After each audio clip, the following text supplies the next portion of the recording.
అంతా రాయండి. Initial velocity, U final velocity, V time taken by the body, T acceleration కనుక్కోవాలి. మీకు మీరు అప్రయత్నంగానే ఆ ఈక్వేషన్ చెప్పచ్చు. సో అట్లా ప్రతిసారి ఆ డేటా అంతా రాయండి. రాసిన తర్వాత అప్పుడు ఆలోచించండి ఎట్లా చేయాలి. ఓకే. తర్వాత చివరి 20 నిమిషాల్లో మీరేం చేయాలి అంటే, ముందు నుంచి పేపర్ మీరు రాసినంత చదువుకుంటూ వచ్చి ఇంపార్టెంట్ పాయింట్స్ అండర్లైన్ చేయండి. ఈ అండర్లైన్ ఎందుకు చేయాలి? వాళ్ళు క్వశ్చన్ అడిగారు, మేము ఆన్సర్ రాసాము. ఎందుకు అండర్లైన్ చేయాలి అంటే, మీరు కష్టపడి సంవత్సరం అంతా చదివారు, 3 గంటలు కష్టపడి పరీక్ష రాస్తారు, కానీ మీ పేపర్ 3 నిమిషాల్లోనే దిగుతారు.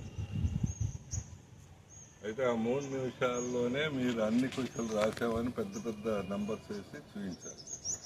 అన్ని క్వశ్చన్లు రాయటం కాదు, అన్ని పాయింట్లు రాసామని అండర్లైన్ చేసి చూపించాలి. చూస్తే ఇట్లా చూడంగానే బ్రైట్ స్టూడెంట్ కాబట్టి ఫుల్ మార్క్స్ ఇవ్వాలి అని వాళ్ళకి అర్థం. ఇది పరీక్ష రాసే పద్ధతి. ఏదైనా పేపర్లో ఒకటి అలా డిఫికల్ట్ క్వశ్చన్ వస్తే దాని గురించి అయిపోయి ఎగ్జామ్ అయిన తర్వాత మర్చిపోండి. ఎందుకంటే దాని గురించి వరి అవుతుంటే నెక్స్ట్ ఎగ్జామ్ కూడా ఇది రాసే పద్ధతి.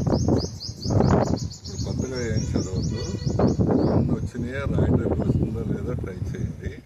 తర్వాత పరీక్ష ముందు రోజు కొద్దిగా ఎక్కువ నిద్రపోండి, హాయిగా ఫ్రెష్గా ఉండేట్టు. పరీక్షకి వెళ్ళిన తర్వాత అన్ని క్వశ్చన్లు చదివిన తర్వాత ముందు బాగా వచ్చే క్వశ్చన్ పెట్టండి. తర్వాత ఆలోచించేస్తే వచ్చే క్వశ్చన్ తర్వాత రాయండి. చివరిలో 1-6 question any question and answer. So ఇదంతా మీరు చేయడానికి బేసిక్ థింగ్స్ అవుతుంది. కొంచెం బాగా తినాలి. సైన్స్ టీచర్ చెప్పారా తినాలి. ఎందుకంటే మీకు కానీ నాకు కానీ ఎవరికైనా our brain consume 60% of the energy. మనం నడవటానికి ఇంకా పనులు చేయడానికి అంతా 40% అవుతుంది. బ్రెయిన్ మాత్రం ఇట్ టేక్స్ 60% ఆఫ్ ఎనర్జీ. మీరు బాగా శక్తివంతంగా ఎనర్జెటిక్గా ఉంటేనే బాగా చేయాలి.